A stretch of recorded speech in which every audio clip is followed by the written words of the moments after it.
Jai Hind everyone. The topic of my today's lecturate is Quad.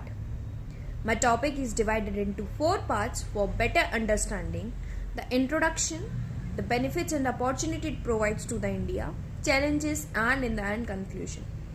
Quad. Quad stands for the Quadrilateral Security Dialogue, which is a strategic group of 4 countries, namely India, United States, Japan, and Australia. It is formed in 2017. It ensures and supports an open, free, and exclusive Indo-Pacific region. It also aims at providing support in trade, investment, security, and also tackling the global challenges like the climatic condition. Talking about the various opportunity it provides to the India, first it helps the India in strategic formation of defense.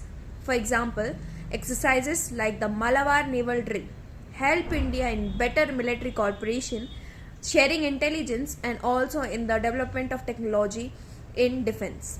Second, Quad promotes trade and investment and provides an open and a global market for India. For example, it significantly reduces a supply chain which India has towards the China.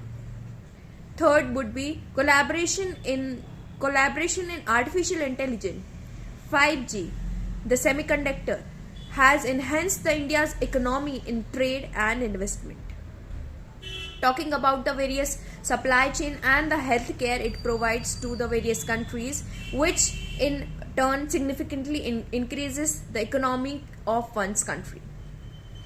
If we talk about the challenges it has, first would be the China views Quad as an anti-China alliances, which in turn creates a tension between different countries. Second, there are an internal interest of different countries like the United Nations and the Japan, which has their own interest, and that defers a unity in Quad. Fourth would be the changing of the leaders. Changing in the leaders of the different representative countries would significantly reduces the interest of the leaders in the Quad. That hinders the growth of the Quad. In the conclusion, I would like to say that Quad is a strategic group which enhances the India's economy and security, but it has certain challenges like the diplomatic differences, also the gap between the countries. But with strong and smart foreign policies, these challenges can be overcome, and that in return will help in better development of the future and in the better geopolitical relationship. Thank you.